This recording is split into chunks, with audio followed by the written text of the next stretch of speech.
کی عظمت پر درود بھیجیں. محمد و آل محمد صلی علی محمد محمد. وقت امام کے حضور ادا احترام کے لیے ان کی نظر لطف کو حاصل کرنے کے لیے ایک بار پھر درود بھیجیں. محمد و آل محمد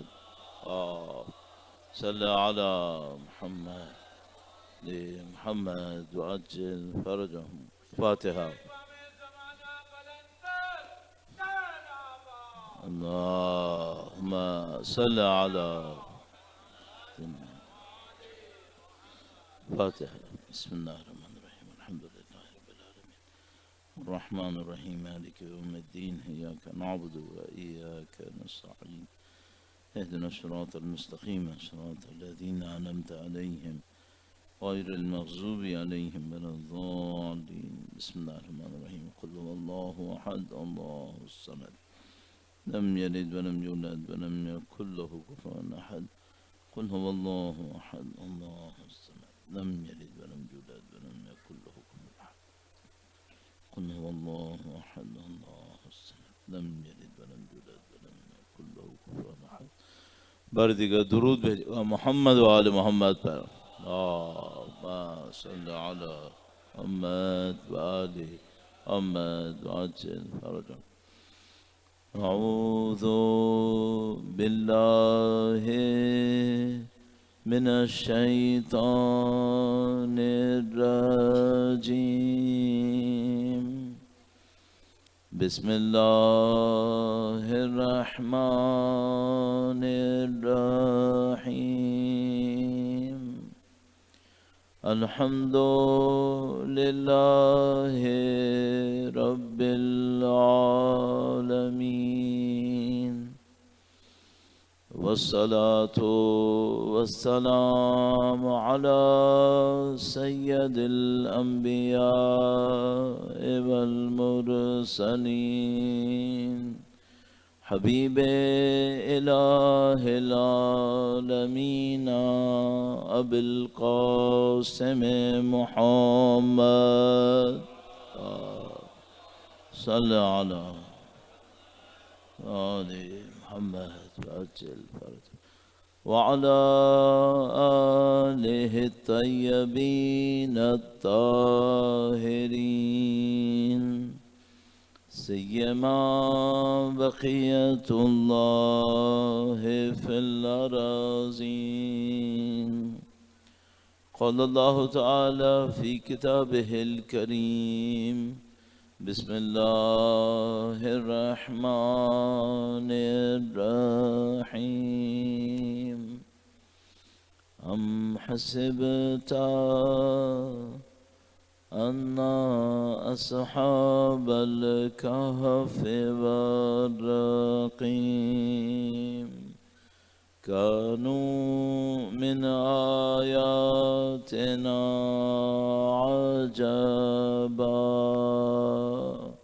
درود بھیجے گا محمد و آل محمد پر. صلی علی محمد و آل محمد. پروردگار عالم کا انتہائی لطف و کرم ہے، انتہائی احسان ہے. خداوند متعال نے ہمیں اپنے دین کی، قرآن و اہل بیت اطہار علیہ السلام کی رہنمائی نصیب فرمائی ہے. خداوند متعال کا انتہائی شکر ہے، اس نے ہمیں ایسے دور میں خلق کیا جو اسلام کی عظمت، اسلام کی سربلندی کا دور ہے. اگرچہ بڑی قربانیاں ہوئی ہیں اور ظاہر ہے کہ تقریباً 40 دن پورے ہو رہے ہیں ولی اللہ رہبر معظم کی شہادت سے. ان تمام کے اثرات الحمدللہ ظاہر ہو رہے ہیں. اس وقت شب جمعہ ہے. شب جمعہ میں گویا مرحومین کا ایک خاص تعلق اپنے اپنے علاقوں سے، اپنے اپنے جگہوں سے بنتا ہے. شب جمعہ گویا خداوند متعال نے اس دنیا اور اس دنیا کے رابطے میں آسانی کا وقت قرار دیا. مرحوم کی اثار ثواب کی مجلس ہے. اب اپنے تمام مرحومین کے درجات کی بلندی کے لیے، بالاخص مرحوم مورد نظر کی درجات کی بلندی کے لیے، اور تمام شہداء کی درجات کی بلندی انشاءاللہ، اور ان سب کی شفاعت اہل بیت اطہار علیہ السلام کے حصول کے لیے درود بھیجیں. محمد و آل محمد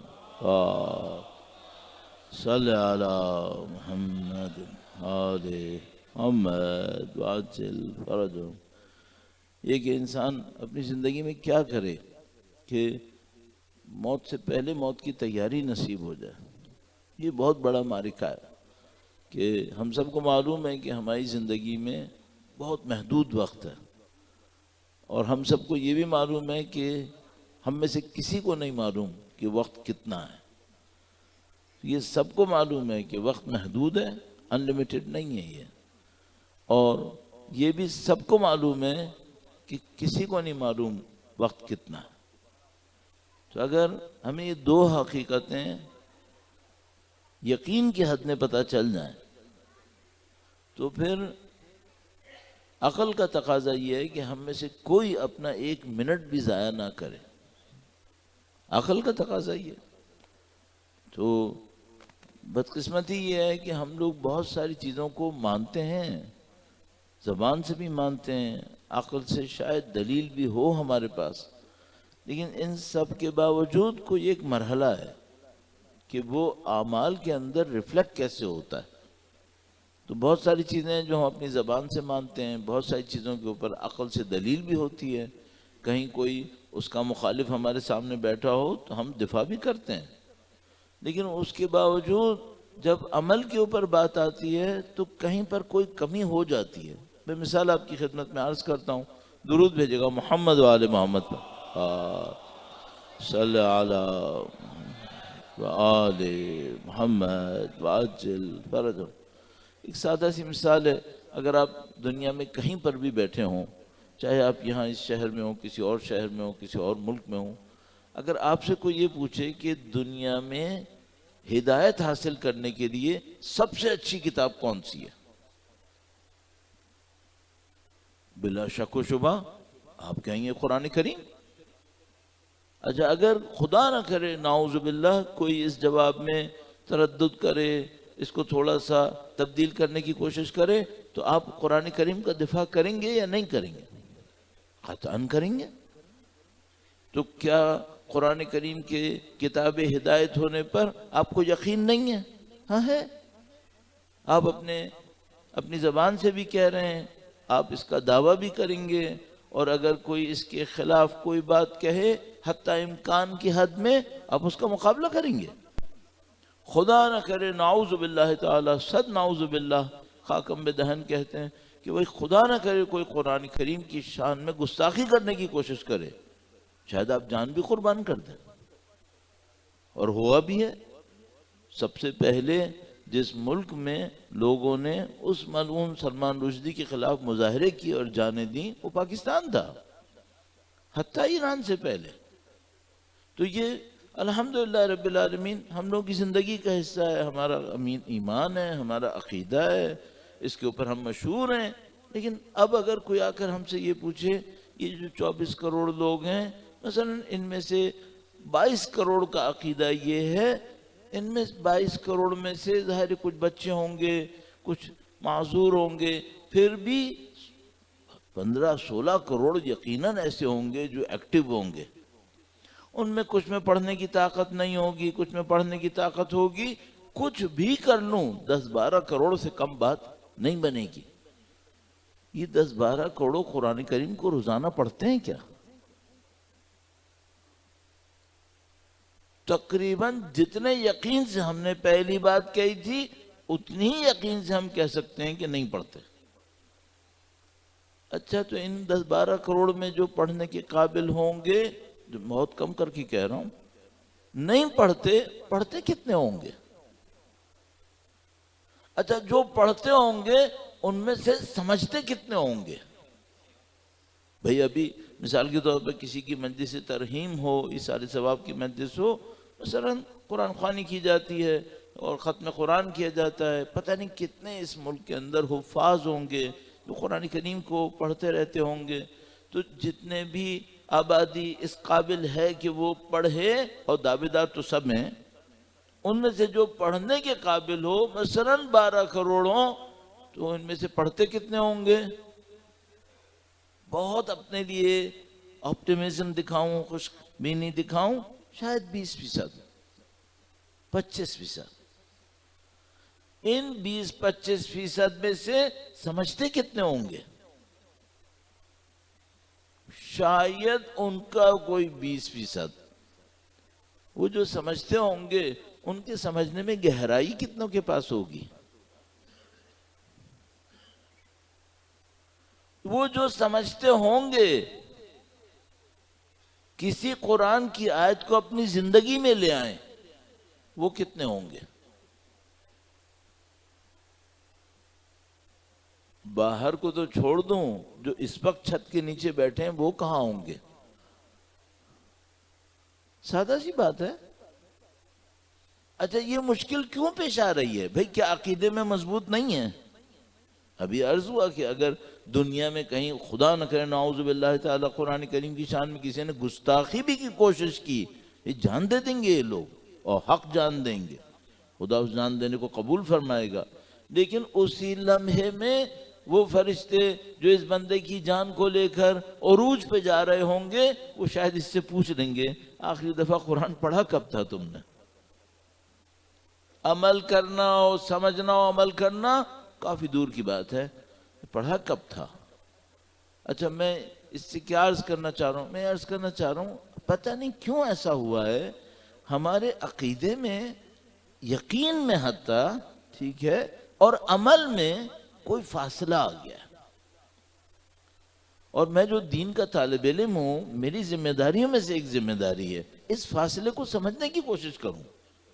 یہ فاصلہ کیوں آیا ہے؟ بھئی فرض کر لیجئے اگر میں مثال کے طور پر میڈیسن میں ہوتا، میں ڈاکٹر ہوتا اور میں کسی علاقے میں جاتا اور وہاں پہ کوئی بیماری ہوتی اور میں کوئی نامی گرامی ڈاکٹر ہوتا تو لوگ مجھ سے کیا توقع کرتے کہ بھئی آپ ڈاکٹر ہیں، آپ اس علاقے میں ایک بیماری پھیلی ہوئی ہے، اس بیماری کے بارے میں کچھ بتائیں کہ اس کا کیا مسئلہ ہے، یہ کیوں آئی ہے اور اس کا حل کیا ہے۔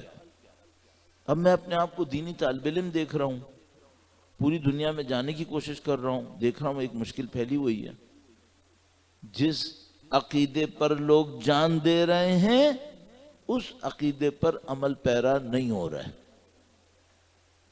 یہ کیوں ایسا ہو رہا ہے؟ کچھ چیزیں مجھے سمجھ میں آتی ہیں، آپ کی خدمت میں عرض کروں گا، اور اس سے ہم کوئی نتیجہ حاصل کریں گے جس سے ہمارے عمل پہ فرق پڑے گا، اور جتنا بھی اس اچھے عمل سے اور اس عمل سے ثواب بنے گا خدا انشاءاللہ مرحوم مورد نظر کو بھی پہنچائے گا، اور آپ کے ہمارے تمام مرحومین کو بھی خدا ارسال فرمائے گا۔ شب جمعہ ہے، مرحومین کی درجات کی بلندی کے لیے اور اپنی مزید توفیقات کے لیے درود بھیجیں محمد و آل محمد پر۔ صلی علی محمد و آل محمد وعجل فرجہم۔ ابھی جب میں یہ باتیں آپ کی خدمت میں عرض کر رہا ہوں، ابھی بھی اپنے سینے پر اس بوجھ کو احساس کر رہا ہوں جو کل تقریباً 200 سے زیادہ مومنین شہید ہوئے ہیں لبنان کے اندر، اور ان میں 3 میٹرنٹی ہاسپٹل تخریب کیے گئے، تباہ کیے گئے، جہاں پر ظاہر خواتین اور بچے تھے، اور بِأَيِّ ذَنْبٍ قُتِلَتْ، بِأَيِّ ذَنْبٍ قُتِلَتْ۔ خدا سے دعا کرتے ہیں خدا جن ظالموں نے اس سانحہ کیا ان ظالموں کو نیست و نابود فرما، ان کے لشکروں کو غرق فرما۔ پاک پروردگار جو شہداء شہید ہوئے ہیں ان کے درجات کو شہداء کربلا کے ہمراہ محشور فرما۔ خداوندہ تجھے واسطہ ان شہادتوں کا، دوسری شہادتوں کا، اور رہبر معظم جیسے ولی اللہ کی شہادت کا، اور اہل بیت اطہار علیہ السلام کی مظلومیت کا، سید و سردار مولا اور آقا امام آخر الزمان کے ظہور میں تعجیل فرما۔ ہمیں ان کی نصرت اور اس راہ میں شہادت نصیب فرما۔ درود بھیجے گا محمد و آل محمد پر۔ صلی علی محمد و آل محمد وعجل فرجہم۔ تو طالب علم ہونے کے ناطے میں اپنی ذمہ داری سمجھتا ہوں کہ مجھے یہ فاصلہ سمجھ میں آئے کہ بھئی یہ فاصلہ ہے کیوں۔ اب یہاں پر ایک بہت اہم گفتگو ہے، ایک بہت اہم جس کو آپ کہتے ہیں کہ ڈسکشن ہے، بحث ہے، وہ یہ ہے کہ انسان کے اندر ایک تو وہ حصہ ہے جو اس کے عقیدے کو جمع کرتا ہے، اور کوئی ایک حصہ ایسا ہے جہاں سے اس کے فیصلے صادر ہوتے ہیں عمل کے لیے۔ تو بس ایک جگہ ایسی ہے جہاں پر علم جمع ہوتا ہے، ایک جگہ کوئی ایسی ہے جہاں پہ عمل کے لیے فیصلے صادر ہو رہے ہوتے ہیں۔ یہ دو جگہیں تھوڑی سی مختلف ہیں، اور اس کی مثال میں آپ کی خدمت میں عرض کرتا ہوں. درود بھیجے گا محمد و آل محمد پر. صلی علی محمد و آل محمد وعجل فرجہ. میں اپنے جیسوں کے اوپر رکھ کے مثال عرض کر دوں شاید بہتر ہے. تو مثال کے طور پر فرض کر لیجئے میں وہ آدمی ہوں جس نے سالوں دین کو مطالعہ کیا ہے، پڑھا ہے، پڑھا بھی ہے، پڑھایا بھی ہے، اور اچانک آپ کو میرے بارے میں ایک خبر ملتی ہے کہ اس نے غلط فیصلہ کر دیا. جیسے ہی آپ کو یہ خبر ملتی ہے تو آپ ایک دم تعجب سے پوچھتے ہیں کہ بھئی جس کے پاس اتنا علم ہے اس نے غلط فیصلہ کیا کیسے؟ ہوتا ہے یا نہیں ہوتا؟ ہوتا ہے. اچھا یہی بندہ اگر وہ جس کے پاس علم نہ ہو تو شاید اتنے جس کو کہتے ہیں اچھمبے کی بات نہیں ہے. بس ہم کو کیا کہنا ٹھیک ہے جاہل آدمی تھا اس نے یہ فیصلہ کر لیا. لیکن اب مثال کے طور پر وہ بندہ ہو جس کا علم سے تعلق ہے، اس کو دین کی معلومات بھی ہے اور سابقہ بھی ہے، تو اب آپ اپنے ذہن میں کہتے ہیں کہ بھئی ٹھیک ہے دوسرا کوئی کر لیتا تو کر لیتا، اس نے کیوں کیا ایسا؟ صحیح ہے. تو اب ہمیں یہاں پہ ایک بات سمجھ میں آتی ہے، وہ یہ کہ ہمارے اندر کوئی جگہ ایسی ہے جہاں علم آتا ہے، کوئی جگہ ایسی ہے جہاں سے فیصلے آتے ہیں. ہمیشہ دونوں ایک جیسے نہیں ہوتے. بس ایک ہمارے پاس ظرف ہے، ایک کوئی جگہ ہے جہاں پہ ہمارا علم جمع ہوتا رہتا ہے، علم جمع ہوتا رہتا ہے. ایک اور کوئی جگہ ہے جہاں سے ہمارے فیصلے صادر ہوتے ہیں اور وہ وہاں سے کوئی اور میکینزم ہے جو چل رہا ہے. بس فیصلوں کا صحیح ہونا اور علم کا زیادہ ہونا ہمیشہ ریسیپروکل نہیں ہوتا کہ جس کا علم ظاہری طور پہ زیادہ ہوگا ہمیشہ اس کے فیصلے بھی صحیح ہوں گے. نہیں، بعض اوقات ایسا نہیں ہوتا. اب میں ایک اور مثال عرض کرتا ہوں بڑی عجیب سی. بعض اوقات ہم یہ دیکھتے ہیں کہ کوئی بندہ ہے جس کا علم اتنا زیادہ نہیں ہے، پتہ نہیں کیسے یہ بندہ غلطی نہیں کرتا ہے، غلطی نہیں کرتا. تو یہاں پہ ہمیں تھوڑا سا کوئی فرق نظر آ رہا ہے. صحیح ہے. اب میں نے تو اپنے اوپر رکھنے کی وجہ سے علم کی بات کی. اب ایک اور بات عرض کرتا ہوں. فرض کر لیجئے کوئی بندہ ہے جو جدی پشتی اہل ایمان ہے، اور ایک بندہ وہ ہے جو ابھی جمعہ 8 دن ہوئے مسلمان ہوا ہے. اور ہم ایک عجیب بات دیکھتے ہیں، یہ جو جمعہ 8 دن ہوئے مسلمان ہوا ہے، اس میں اسلام کے لیے ہمت، حوصلہ، قربانی کا جذبہ اس سے زیادہ ہے جو جدی پشتی ظاہراً اہل ایمان ہے. بھائی اگر پیچھے کی کوئی چیزیں اسٹور ہو رہی تھیں اس کے پاس تو زیادہ ہونی چاہیے تھی. اب کربلا سے بڑھ کر کون سی مثال ہوگی جہاں پہ بڑے بڑے جدی پشتی کربلا نہ پہنچ سکے اور ایک حضرت عیسیٰ علیہ السلام کا ماننے والا اپنے خاندان کے ساتھ پہنچ کر جان بھی قربان کر گیا. ہوا ہے؟ ہاں بالکل ہوا. رسول گرامی کی نصرت کرنے والوں میں دیکھ لو، ایسے ایسے لوگوں نے آ کے نصرت کی جن کا بظاہر کوئی امکان نہیں نظر آتا تھا. حضرت ابو ذر غفاری جیسے لوگ، حضرت سلمان فارسی جیسے لوگ، حضرت بلال حبشی جیسے لوگ، ان کا تو کوئی ظاہر میں امکان بھی نہیں تھا، یہ آ گئے. تو ہمیں اپنے لیے کچھ سوچنا پڑتا ہے کہ بھئی یہ معاملہ ہے کیا. میں اس کو مختصر بھی کرنا چاہوں گا، آپ کا وقت بھی نہیں لینا چاہوں گا، اور یہ چاہوں گا یہ عرض پیش بھی کروں آپ کی خدمت میں. تو اس کو انشاءاللہ کوشش کروں گا. آپ سے میں ایک درخواست کروں گا جو مجھے اچھا نہیں لگتا لیکن میں پھر بھی کرنے پہ مجبور ہو جاتا ہوں جب ڈس بیلنس دیکھتا ہوں. یہاں کافی جگہ خالی ہے، وہ جگہ بھری ہوئی ہے، تو درود پڑھتے ہوئے تھوڑا سا آگے تشریف لے آئے. درود بھیجیں محمد و آل محمد. صلی اللہ محمد. ماشاءاللہ ماشاءاللہ. ایک بار پھر درود بھیجیں محمد و آل محمد. اللہم صلی علی محمد و آل محمد وعجل فرجہم. البتہ یہ جو آپ آگے تشریف لاتے ہیں اس میں آپ کو ایک زحمت اٹھانی پڑتی ہے، مجھے اس کا اندازہ ہے. کبھی کبھی میرے بھی گھٹنوں میں درد ہوتا ہے تو میں بالکل ہلنے کے موڈ میں نہیں ہوتا. دوسرا یہاں جب نزدیک آتے ہیں تو آپ کی گردن کا اینگل اتنا خراب ہو جاتا ہے کہ گردن کے اوپر ٹھیک ٹھاک بوجھ بنتا ہوگا. تو مجھے اس کی آپ کی زحمت کا اندازہ ہے، ایسا نہیں کہ میں ایسا اندازہ نہیں کر رہا ہوں. اور آپ یقین مانیے میں ہمیشہ ایک کام کرنے کی کوشش کرتا ہوں، جہاں بھی مجلس پڑھنے جاتا ہوں اس سے پہلے متوقع حاضرین کے لیے اللہ کے حضور دعا کرتا ہوں کہ خدا ان کی زندگی میں آسانیاں نصیب کر دے انشاءاللہ. تو میں آپ کے لیے دعا گو ہوں، آپ سے بھی دعا کی درخواست کروں گا. دعا معجزے کرتی ہے، دعا معجزے کرتی ہے. تو انشاءاللہ خدا آپ کی سب کی سلامتی میں اضافہ فرمائے اور آپ کے دین ایمان میں اضافہ فرمائے. اور ایک دعا بہت بہت اہم دعا ہے آج کے زمانے میں، خدا سے دعا کرتے ہیں خدا بحق سیدہ طاہرہ قیامت تک ہماری تمام نسلوں کو قرآن و اہل بیت کے جانثاروں وفاداروں میں قرار فرما.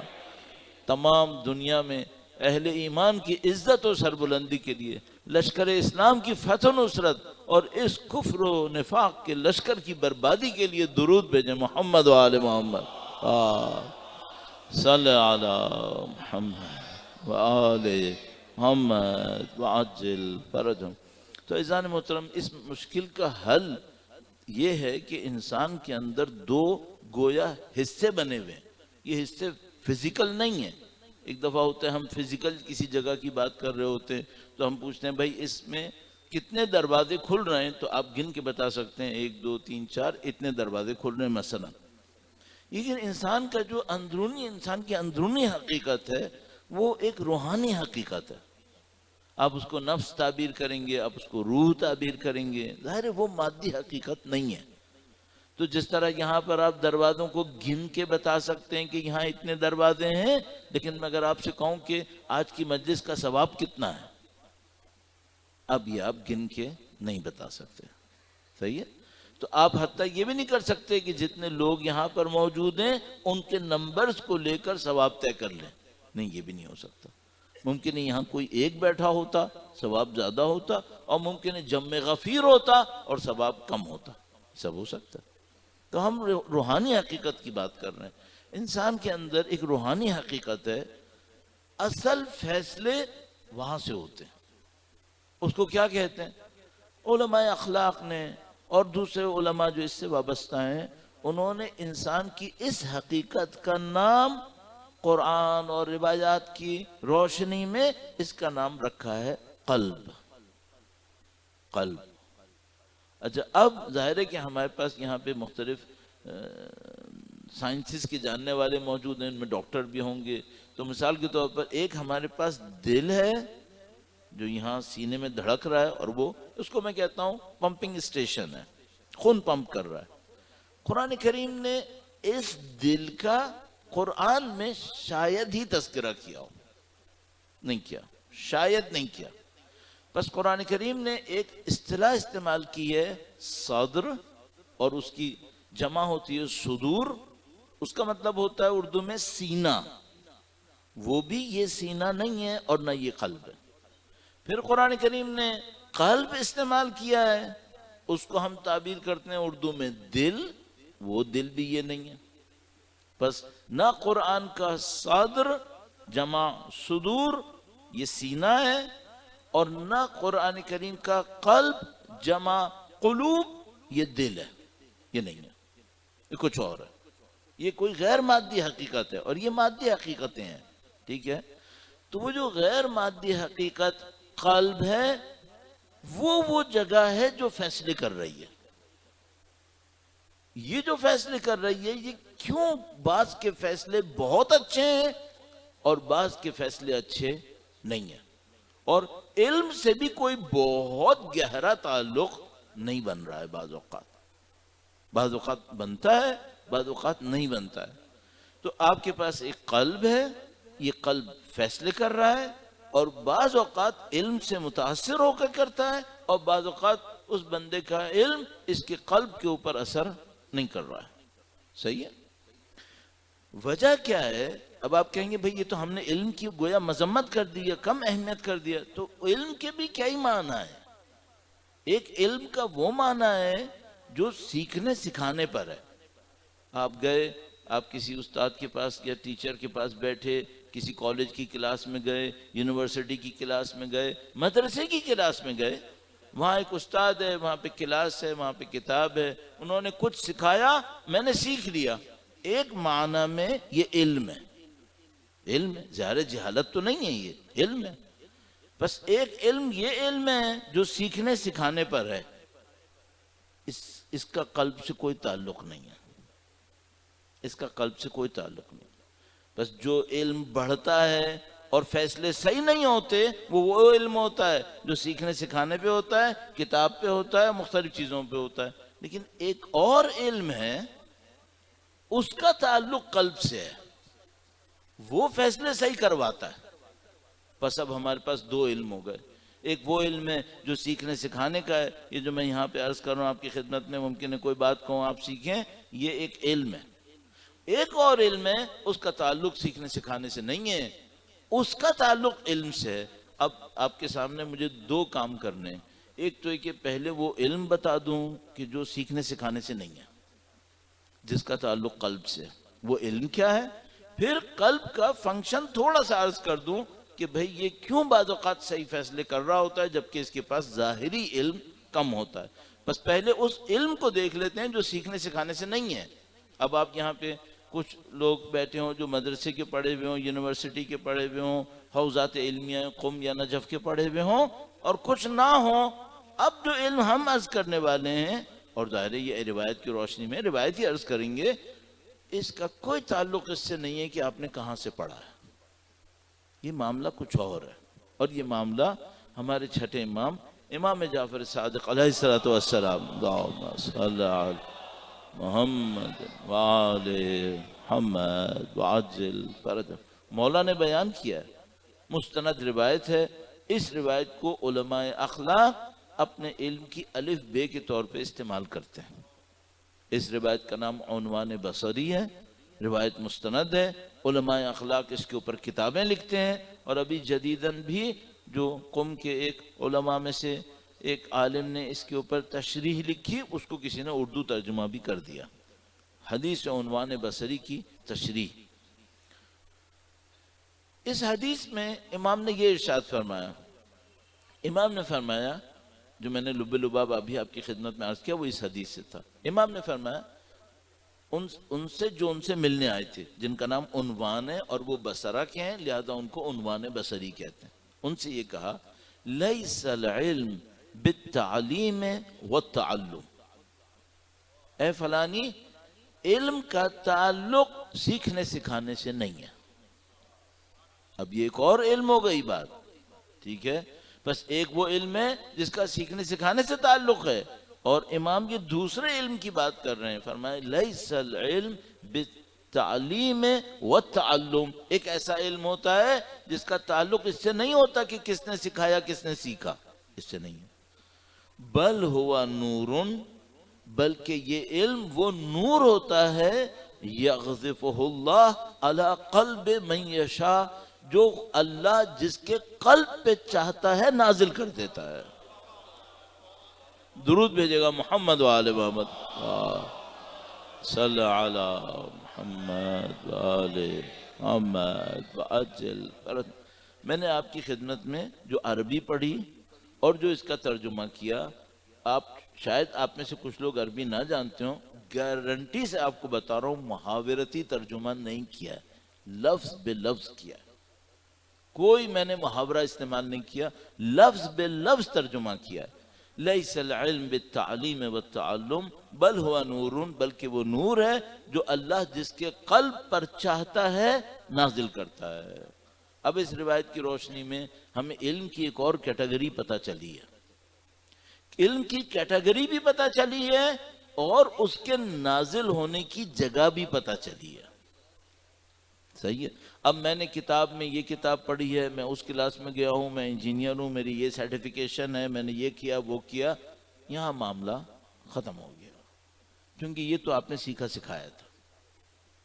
اب مجھے یہ دیکھنا پڑے گا وہ جو قلب پہ نازل ہوتا ہے وہ میرے اندر کتنا ہے۔ اصلی فیصلے کون کرتا ہے؟ قلب، یہ قلب فیصلے کرتا ہے۔ اس قلب کی گروتھ، اس قلب کی طاقت، کمزوری کس سے ہوتی ہے؟ اس نور سے ہوتی ہے جو اوپر سے نازل ہوا ہے۔ وہ نور کیسے نازل ہوتا ہے؟ ہاں، نزول اس نور کا اس کی ایک شرط ہے۔ اب یہ شرط پڑھنا لکھنا نہیں ہے، چونکہ وہ دوسرے علم کا حصہ تھا۔ یہاں ایک نور ہے جو خدا ایک قلب پہ نازل کرے گا، اس قلب پہ اگر وہ نور پڑ گیا اس کے فیصلے اچھے ہوں گے، یہ مستقیم صراط مستقیم کی طرح چلے گا۔ اور اگر اس قلب کے اوپر نور نہ پڑا، معاملہ ختم ہو گیا، پھر کام صحیح نہیں ہوگا۔ اب مجھے دو چیزیں آپ کی خدمت میں عرض کرنی ہے۔ پہلی جو دو چیزیں تھیں وہ ختم ہو گئیں، بیان کر دیں، اب دو چیزیں بیان کرنی ہیں۔ نمبر ایک، یہ جو نور نازل ہوتا ہے اس کی شرط کیا ہے؟ نمبر دو، کسی کے قلب پہ زیادہ اترتا ہے، کسی کے قلب پہ کم اترتا ہے، اس کی وجہ کیا ہے؟ اس کی وجہ کیا ہے؟ اگر یہ دو باتیں پتہ چل جائیں تو میں پہلا کام یہ کروں گا، قلب کے اوپر نور نازل ہونے کی جو پہلی شرط ہے اسے میں پورا کر دوں گا، تو قلب پہ نور نازل ہونا شروع ہو جائے گا۔ اور اگر مجھے دوسرے سوال کا جواب مل گیا کہ بعض کے قلب پہ نور زیادہ اترتا ہے، بعض کے قلب پہ نور کم اترتا ہے، میں وہ کام کروں گا جس سے زیادہ اترے، تو اس سے میرا قلب نورانی اور زیادہ ہو جائے گا۔ اس کے بعد میرے فیصلے بھی صحیح ہوں گے اور میرا مقام اللہ کے نزدیک کچھ اور ہو جائے گا۔ درود بھیجے گا محمد و آل محمد پر، صلی علی محمد و آل محمد وعجل فرج۔ بس ہر عمل نور نہیں اتارتا، ہر پڑھا لکھا نور نہیں اتارتا۔ کون سا عمل نور اتارتا ہے؟ دو باتیں۔ نمبر ایک، توجہ سے ہو۔ اگر میں نے 5 منٹ نماز مغرب پڑھی اور 4 منٹ توجہ نہیں دی، 1 منٹ کی نماز نور اتارے گی، باقی نہیں اتارے گی۔ اگر میں نے قرآن کریم آدھے گھنٹے پڑھا، پتہ نہیں کون ولی اللہ ہوگا جو روزانہ آدھے گھنٹے پڑھتا ہوگا، اگر پڑھا بے توجہ پڑھا، جتنی دیر توجہ نہیں تھی نور نہیں اترے گا۔ بس نور اتارنے کے لیے پہلی شرط توجہ ہے۔ بغیر توجہ، کس کے اوپر توجہ؟ خدا پہ توجہ۔ اگر کوئی شخص نہ قرآن پڑھ رہا ہے نہ نماز پڑھ رہا ہے، خاموش بیٹھا ہوا ہے کہیں بس اسٹاپ پہ بس کا انتظار کر رہا ہے، اور اندر اندر خدا پہ توجہ دے رہا ہے، اس پہ نور اتر رہا ہے۔ اچھا، قرآن بھی نہیں پڑھ رہا، تسبیح نہیں پڑھ رہا اور نماز بھی نہیں پڑھ رہا ہے اور کچھ بھی نہیں کر رہا ہے ظاہری طور پہ، لیکن یہ کیا کارنامہ کر رہا ہے؟ یہ اللہ پہ توجہ دے رہا ہے، اس پہ نور اتر رہا ہے۔ اب ہمارے ساتھ مشکل یہ ہے کہ ہماری بہت ساری عبادتیں بغیر توجہ کے ہیں، تو نور کہاں سے اترے گا؟ ایک تو یہ مسئلہ ہے، اب ایک اور مسئلہ ہے۔ ایک تو یہ کہ توجہ، ایک اور چیز چاہیے، اس سے نور اترتا ہے۔ وہ کیا؟ خلوص۔ اگر خلوص نہیں ہے، عمل نور نہیں اتارے گا، شاید الٹا ہوگا، شاید الٹا ہو جائے گا۔ بس پہلی بات، کون سا عمل نور اتارتا ہے، کون سے عمل سے نور نہیں اترتا ہے، وہ عرض ہو گئی۔ اگر آپ خدا پہ، اللہ پہ توجہ دے رہے ہیں، نور آئے گا۔ نور آنے کا مطلب کیا ہے؟ فیصلے بھی صحیح ہوں گے، عجیب و غریب حقائق جو دنیا پہ چھپے ہوں گے آپ کے لیے کھل رہے ہوں گے، جو باتیں دوسرے لوگ نہیں سمجھ پا رہے ہوں گے، اللہ کے نظام کی آپ سمجھ لیں گے۔ صحیح ہے؟ یہ کب ہوگا؟ جب توجہ بڑھے گی، اور دوسری بات کیا تھی؟ خلوص بڑھے گا۔ خلوص نہیں ہوا، کوئی نور نہیں آ رہا۔ توجہ نہیں تھی، کوئی نور نہیں آ رہا۔ یہ ایک بات ہو گئی۔ اب دوسری بات کیا تھی؟ نور جو اترتا ہے یہ بڑھتا گھٹتا کیسے ہے؟ بڑھتا گھٹتا کیسے ہے؟ اس کی مثال آپ کی خدمت میں عرض کروں گا۔ درود بھیجے گا محمد و آل محمد، صلی علی محمد و آل محمد وعجل فرج۔ آپ یوں فرض فرمائیے جیسے سورج نکلا ہوا ہے، ایسے وقت میں جب آپ کو سورج چاہیے بھی ہے، ورنہ ملتان میں سورج نکلنے کا مطلب ہے ہر آدمی سورج سے بھاگ رہا ہوگا. نہیں، کوئی ایسا زمانہ سوچ لیجئے جب آپ کو سورج کی روشنی چاہیے بھی ہے. سورج نکلا ہوا ہے، آپ کو زیادہ چاہیے، لیکن ایک مشکل ہے. سورج تو پوری کائنات پہ چمک رہا ہے، ایک مشکل ہے. جس چھت کے نیچے آپ بیٹھے ہیں اس میں آسمان کو دیکھنے کے لیے جو سوراخ ہے وہ کتنا بڑا ہے. سورج میں کوئی کمی ہے؟ نہیں، سورج کے مسئلہ نہیں. جتنی آپ میں دیکھنے کی طاقت ہے، آپ کا فریم یہ کتنا بڑا ہے، مسئلہ یہاں ہے. بس فرض کر لیجئے جو میرا شیشہ لگا ہوا ہے اوپر، وہ ہے ہی 2 فٹ کے ڈائی میٹر کا. ایک اور مشکل ہے. ایک تو یہ ہوئی کہ بھئی یہ جو شیشہ ہے آپ کا یہ کتنے ڈائی میٹر کا ہے. ایک اور مشکل بھی ہے، اس کے اوپر گرد و غبار تو نہیں ہے کہیں. ہاں، یہ 2 مشکلیں آئیں گی. اگر شیشے پہ گرد و غبار ہے اس کا مطلب ہے نور تو آئے گا لیکن تھوڑا سا کم ہو کے آئے گا. اگر شیشے کا ڈائی میٹر ہے ہی کم اور کم ہو گیا. اچھا، اب ایک اور بات سوچتے ہیں. شیشہ ہے کسی کا لیکن سیاہ. صحیح ہے. یہ میں جو آپ کی خدمت میں عرض کر رہا ہوں یہ اپنی طرف سے عرض کر رہا ہوں، نہیں، اینن روایتوں کی تعبیر ہے. اینن روایتوں کی تعبیر. امام نے ارشاد فرمایا جب کوئی شخص کوئی گناہ کرتا ہے تو اس کی قلب کی شفافیت متاثر ہو جاتی ہے. اگر گناہ کرتا ہے تو شفاف قلب کے اوپر ایک سیاہ نقطہ پڑ جاتا ہے. اگر توبہ کر لے وہ سیاہ نقطہ ختم ہو جاتا ہے. توبہ نہ کرے وہ سیاہ نقطہ جڑ پکڑ لیتا ہے. اور جڑ پکڑنے کے بعد اگر یہ توبہ نہ کرے اور مسلسل گناہ کرتا رہے تو اس کے پورے قلب کے اوپر سیاہی چھا جاتی ہے. سیاہی چھا جاتی ہے. اچھا، اگر کسی کے شیشے کے اوپر سیاہی چھا گئی ہے اب نور چمکے گا اس پہ؟ اب وہ 2 میٹر کا ہو 2 فٹ کا ہو اس پہ تو کچھ ہونا ہی نہیں ہے. اب ایک اور مشکل ہے. ایک وہ بندہ تھا جس کا قلب شفاف اور اس کے اوپر نور کی گویا بارش ہو رہی ہے. ایک وہ تھا جس کا قلب تھوڑا سا دھندلا گیا، اس کے اوپر گناہوں کے اثرات سے کچھ جیسے گرد پڑ گئی. اور ایک وہ تھا جس کا دل سیاہ ہو گیا گناہوں کی تاثیر میں. اب قرآن کریم ایک اور جملہ ارشاد فرما رہا، کہہ رہا ہے بعض کے دل سیاہ نہیں ہوتے، پتھر ہوتے ہیں. کل حجارہ، ان کے قلب قساوت میں، سختی میں اتنے بڑھتے ہیں اب شیشے ہوتے ہی نہیں، اب یہ حجارہ ہوتے ہیں، پتھر ہوتے ہیں. اچھا، پتھر سے کیا ریفلیکشن ہوگی؟ جب بھئی یہ جو چھت ہے اس میں پتھر ہی تو ہیں جنہوں نے روشنی کو روکا ہوا ہے. اور اگر کسی کا قلب ہی پتھر بن جائے اب کہاں اثر ہونا ہے بھائی؟ اب یہ ایک اور دنیا میں پڑا ہوگا، اس کے سامنے بچے مریں گے، یہ خود بچے مار دے گا، اس کو احساس بھی نہیں ہوگا. یہ دیکھو جو غزہ میں ہوا، یہ دیکھو جو کل رات لبنان میں کیا، یہ جو پوری دنیا میں کر رہے ہیں. اور یہ صرف دوسروں کے ساتھ نہیں کرتے، اپنے بچوں کے ساتھ بھی یہی کرتے ہیں. جا کے دیکھ لیں، اپنے بچوں کے ساتھ بھی ایسی کرتے. اتنے بے رحم ہیں، ان کے دل کہاں ہیں؟ وہاں پہ پتھر پڑے ہوئے ہیں. کیسے رحم آئے اس دل کے اندر؟ اتنے پتھر پڑ گئے. یہ وہ حقیقت ہے جس کی وجہ سے ہم بعض اوقات دین کا نام بھی لیتے ہیں اور عمل میں پیچھے رہ جاتے ہیں.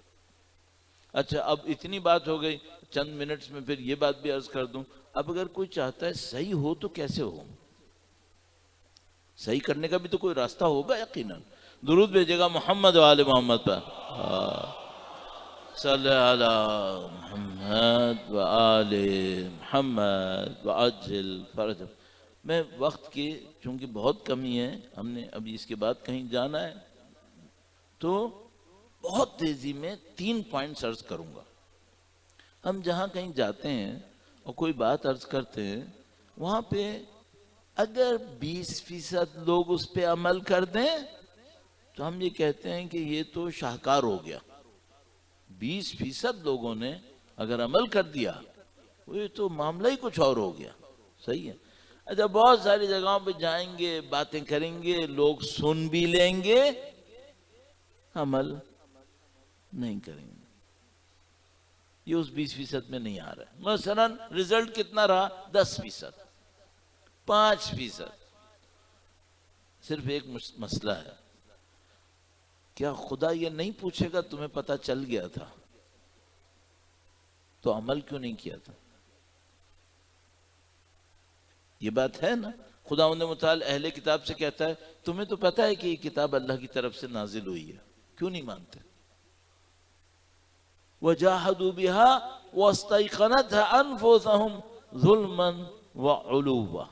خدا فرعون کے لیے کہتا ہے اس کو پتہ چل گیا تھا، انکار کیا، وَاسْتَيْقَنَتْهَا، اور اس کو پہچان چکا تھا اپنے دل کے اندر. کیوں انکار کیا؟ ظُلْمًا وَعُلُوًّا. اس کو برتری کی خواہش تھی اور ظلم کی عادت تھی، اس وجہ سے اس نے انکار کر دیا. تو ہمیشہ انکار کی وجہ قرآن فرماتا ہے یہ ظلم کرے گا اور برتری کی اس کی خواہش ہوگی کہ میں خدا کے سامنے سرنڈر کیوں کروں. اب ایک بات ہے، 3 پوائنٹس عرض کروں گا. اگر میں یہ چاہتا ہوں میرے دل کے اوپر سیاہی آ رہی ہے، نعوذ باللہ تعالی، نہیں بھی سیاہی ہے، پاکیزہ دل ہے، الحمدللہ رب العالمین، بہتر بنانا چاہتا ہوں، 3 کام کرنے چاہیے مجھے. نمبر 1، اگر میں اس وقت کسی گناہ کو عادتاً انجام دے رہا ہوں، روزانہ میں لکھ لوں اپنے پاس کہ جو گناہ روزانہ انجام پا رہا ہو، چاہے چھوٹا ہی کیوں نہ ہو، وہ قلب کو شفاف نہیں چھوڑے گا. قلب میں تحریک ہونا ہی ہونا ہے. بس ایک دفعہ ہوتا ہے، کوئی آدمی ہے وہ کہتا ہے مولانا کبھی گناہ کرتا ہوں کبھی نہیں کرتا. ایک مجھ سے کہتا ہے مولانا ہر روز ایک گناہ پابندی سے کر رہا ہوں. کوئی غلط عادت پڑ گئی ہے، اس کی وجہ سے ہر روز وہ گناہ ہو رہا ہے.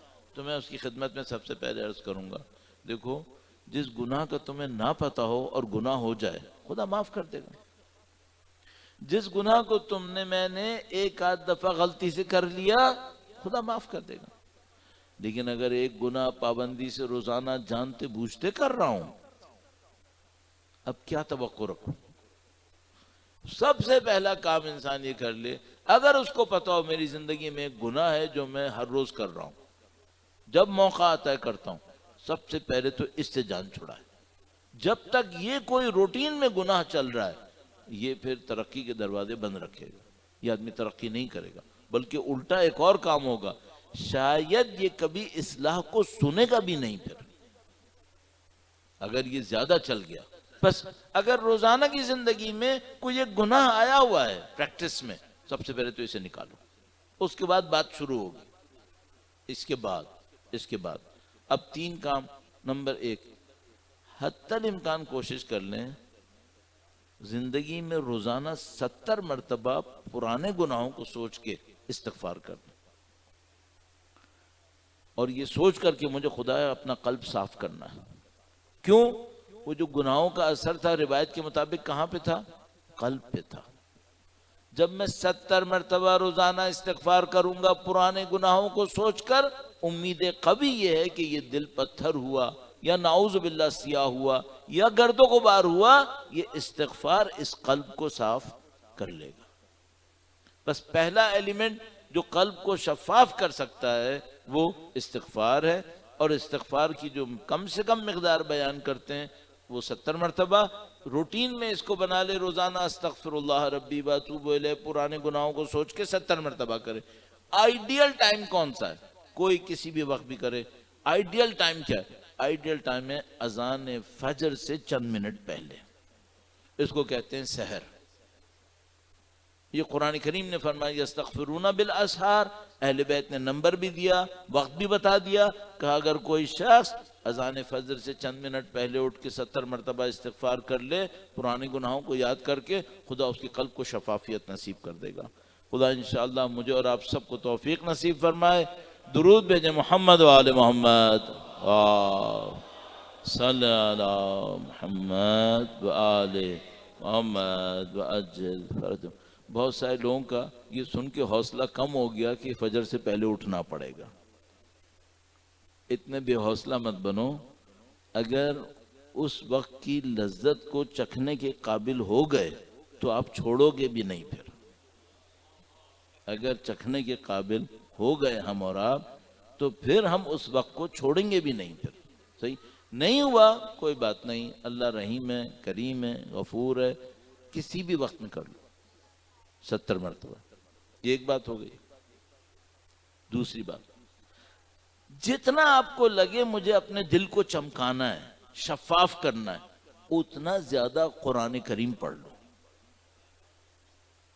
اتنا قرآن کریم پڑھ لو. بس مثلا مجھے یہ میرے نزدیک امپورٹنس ہے اپنے دل کی شفافیت کی. یہ بتاؤ کتنے منٹ دو گے اس کو؟ ہاں اتنے منٹ قرآن کریم پہ لگا دو. آپ کے نزدیک بہت اہمیت ہے، ایک سپارہ پڑھو. آپ کے نہیں مولانا میں اتنا نہیں کر سکتا، آدھا پڑھو. نہیں مولانا یہ بھی بہت ہو گئی. اچھا سوشل میڈیا پہ تو بہت نہیں ہوتی ہے. سوشل میڈیا پہ تو ہر ایک کا ایوریج ڈیلی کا 3 گھنٹے 4 گھنٹے ہے. تو ادھر 15-20 منٹ زیادہ کیسے ہو جاتا ہے؟ اسی میں پتہ چل رہا ہے شیطان بیچ میں ہے. بس اگر کوئی مجھ سے کہ مولانا میرے پاس قرآن کریم پڑھنے کا ٹائم نہیں ہے تو میں اپنے دل میں کہوں گا اس سے بڑا جھوٹ میں نے نہیں سنا تھا. کہاں ٹائم نہیں ہے؟ 3-3 4-4 گھنٹے سب لوگ آن ایوریج سوشل میڈیا پہ لگا رہے ہیں، جس میں نہ قرآن ہے، نہ حدیث ہے، نہ ہدایت ہے. علم غلم پتہ نہیں کیا کچھ ہے. تو 15-20 منٹ قرآن کو کیوں نہیں لگاتے؟ جس میں نورانیت بھی ہے، دل کی شفافیت بھی ہے. 2 باتیں ہو گئیں. میں بہت وقت نہیں لوں گا، بالکل اختتام پہ لے جاتا ہوں. ایک تیسری بات ہے جو بہت ہی عجیب اثر دیتی ہے. اب میں 3-4 کیا کروں، وقت بھی کم، ملانے کی کوشش کرتا ہوں. مجھے ایک بات سمجھ میں آئی. خدا نے جو دل، ایک انسان کا قلب ایک اور قلب سے متصل ہوتا ہے تو نورانیت کو ٹرانسفر کرنے کا کوئی وسیلہ بنایا ہوا ہے. ہاں اب مثال کے طور پر آپ زیارت پڑھنے کھڑے ہوئے، توجہ کے ساتھ آپ نے سید الشہداء کا رخ کیا، توجہ کے ساتھ. تیسری دفعہ عرض کر رہا ہوں. اور آپ نے فرمایا السلام علیکہ یا ابا عبداللہ. یہ آواز دل سے نکلی ہے اور یہ گئی ہے سید الشہداء کی طرف.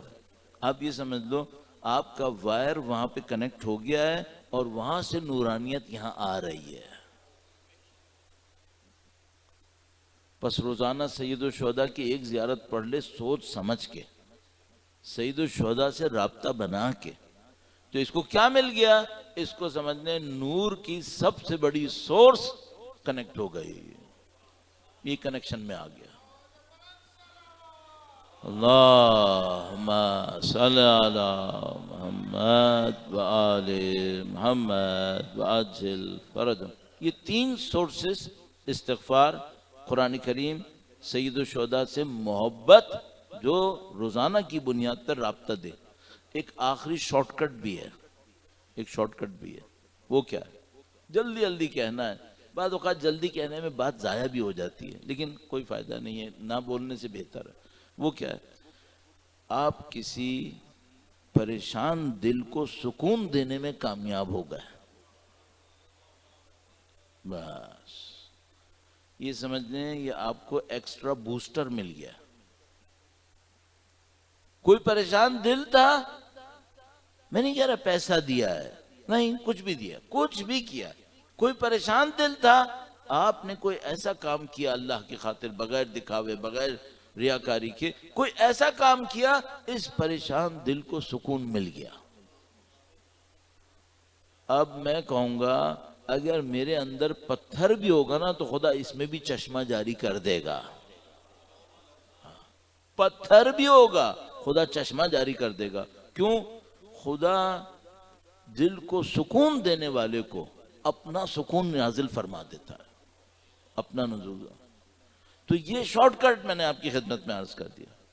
بس اگر آپ کے سامنے کوئی ایسا شخص ہے جو مثال کے طور پر کسی وجہ سے بے چین ہے، مضطرب ہے، پریشان ہے، اور آپ کی وجہ سے اس کے دل کو سکون مل گیا، اللہ اکبر.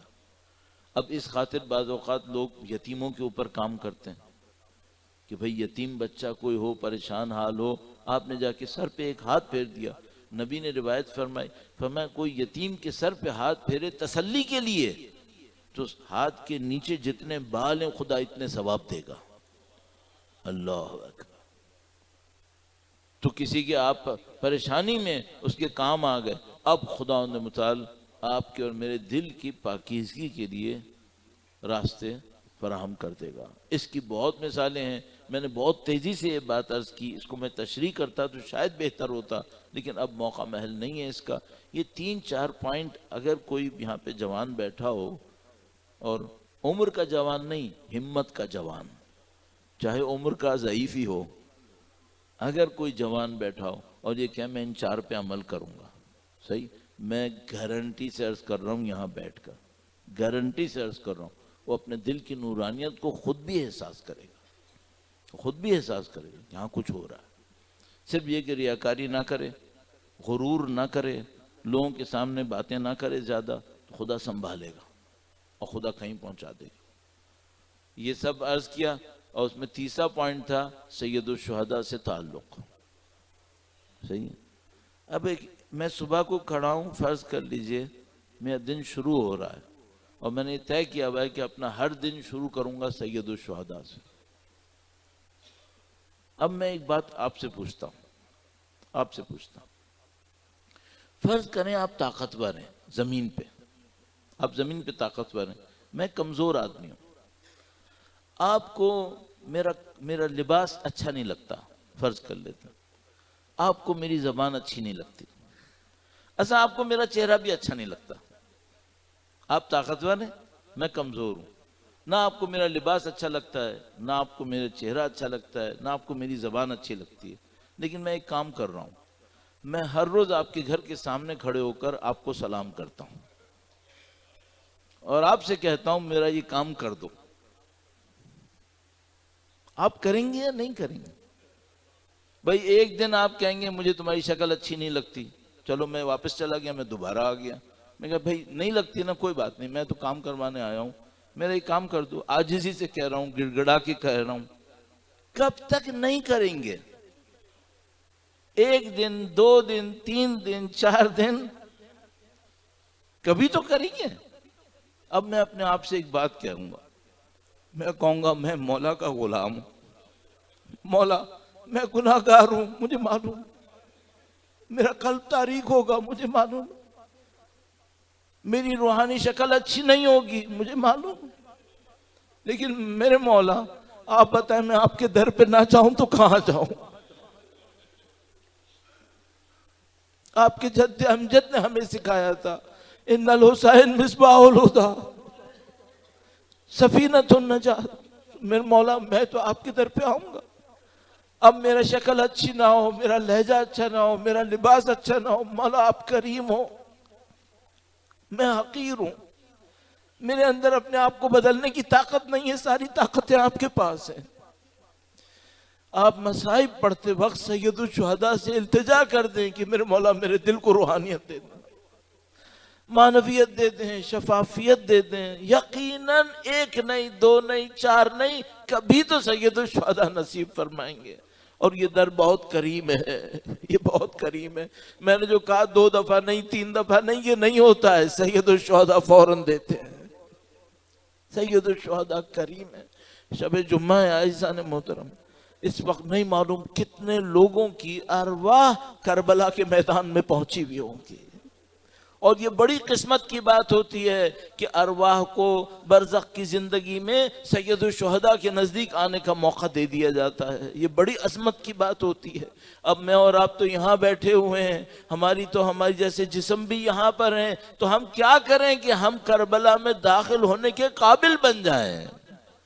تو میں کہوں گا میرے مولا میں آپ کے علی اکبر کے مصاحب پڑھوں گا، پھر آپ کی مرضی ہمیں اجازت دیں یا نہ دیں. میں اپنے مولا کے غم کو بیان کروں گا. کون سے غم کو بیان کروں گا؟ وہ غم کو بیان کروں گا جب سید الشہداء علی اکبر کو الوداع کر رہے تھے. جو کوئی کربلا کے مصائب کو پڑھتا ہو اس کو معلوم ہے سید الشہداء کے قلب مقدس پر علی اکبر کو الوداع کرتے وقت جو گزر رہی تھی. دو روایتیں. ایک موقع پر علی اکبر سے کہا بیٹا اکبر دشمن تک پہنچنے سے پہلے مجھے مڑ مڑ کے دیکھتے رہنا. ایک اور روایت الوداع کے موقع کی. علی اکبر کو الوداع کیا.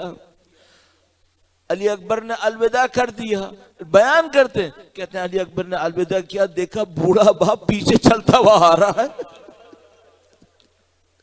کہا بابا آپ نے تو الوداع کر دیا تھا. ارے یہ بوڑھا باپ کیسے بتائے جوان کو الوداع کیسے کیا جاتا. جو دو روایتیں اس وقت کی جب علی اکبر گرے.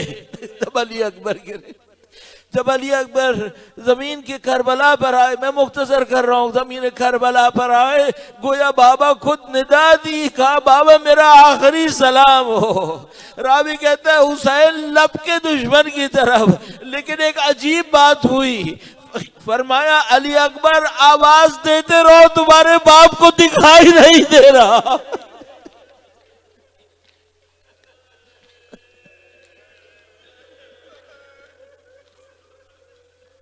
باپ کو دکھائی نہیں دے رہا. عزیزو بعض علماء ایک روایت پڑھتے ہیں, میں طالب علم ہوں, میں اپنے ظاہر بزرگوں سے ہی سیکھ کے پڑھوں گا. ایک روایت پڑھتے, بڑی عجیب روایت ہے. کہا جب علی اکبر کے نزدیک پہنچے تو ایک موقع آیا, امام زمین پر ٹٹول رہے تھے. بڑا عجیب منظر تھا. ایسا بڑا عجیب منظر تھا, بہت عجیب تھا. ایک موقع ہوتا ہے لاشے کا جنازہ اٹھانا, بڑا معرکہ ہوتا ہے. لیکن ایسا ایک اور جملہ عرض کروں, لاشا اٹھانا آسان ہوتا ہے, ایڑیاں رگڑتا دیکھنا یہ بہت مشکل کام ہوتا ہے.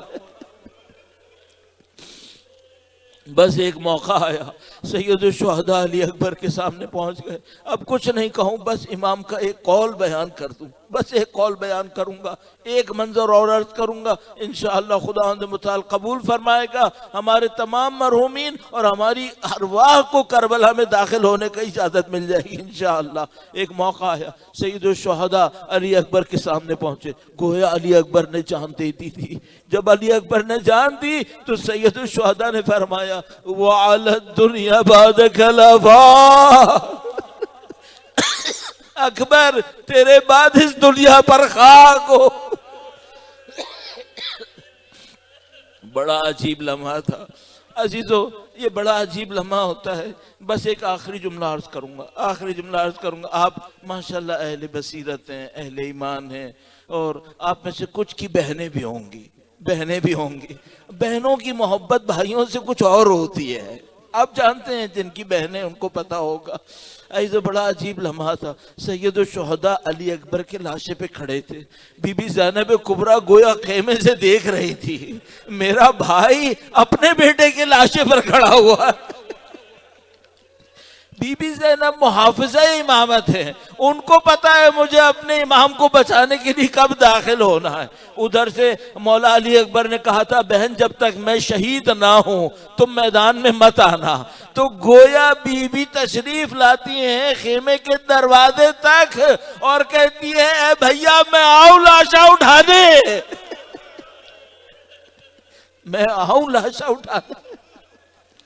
ایسو آپ لوگ اردو سمجھنے والے لوگ ہیں, آپ اردو سمجھتے ہیں الحمدللہ رب العالمین. ایک شعر پڑھوں گا, شب جمعہ ہے, کوئی اور شعر پڑھتا مکروہ ہوتا, لیکن علامہ ذیشان درجوادی صاحب مولا علی اکبر کے مصائب پڑھتے وقت اس موقع پر یہ شعر پڑھا کرتے تھے. میں تعصی کر رہا ہوں, بڑا عجیب شعر ہے. بی بی نے فرمایا بھیا میں آؤں لاشا اٹھانے. شعر سنیے گا, لاشا ہے برابر کا بھیا سے نہیں اٹھے گا. علی اکبر جوان بیٹا ہے، جوان بیٹے کا لاشا باپ کے دادے کا ہو جاتا ہے، لاشا ہے برابر کا، بھیا سے نہ اٹھے گا، میں پالنے والی ہوں گودی میں اٹھا لوں گی۔ اے بی بی آپ کے غم پہ ہمارا سلام، آپ کی عظمت پہ ہمارا سلام۔ اللہ لعنت اللہ علی القوم الظالمین وَسَيَعْلَمُ الَّذِينَ ظَلَمُوا أَيَّ مُنْقَلَبٍ يَنْقَلِبُونَ۔ خداوندہ علی اکبر کے لاشے پر امام حسین کے غم کا صدقہ، خداوندہ بی بی زینب کے غم کے صدقے میں ان کے وارث کے ظہور میں تعجیل فرما۔ خداوندہ سید و سردار مولا اور آقا امام آخر الزمان کے ظہور کا دن دیکھنا نصیب فرما۔ خداوندہ ان کا لشکر دنیا میں جہاں کہیں بھی ہے، خداوندہ اس لشکر ایمان کو فتح و نصرت نصیب فرما۔ جو امام کے دشمن ہیں خداوندہ اس لشکر کفر و نفاق کو ذلت و خواری و بربادی نصیب فرما۔ خداوندہ ہمیں اپنے امام کی نصرت کی سعادت نصیب فرما۔ ان کے نام کے صدقے میں ہمارے تمام مرحومین کے تمام گناہان صغیرہ و کبیرہ کی مغفرت فرما۔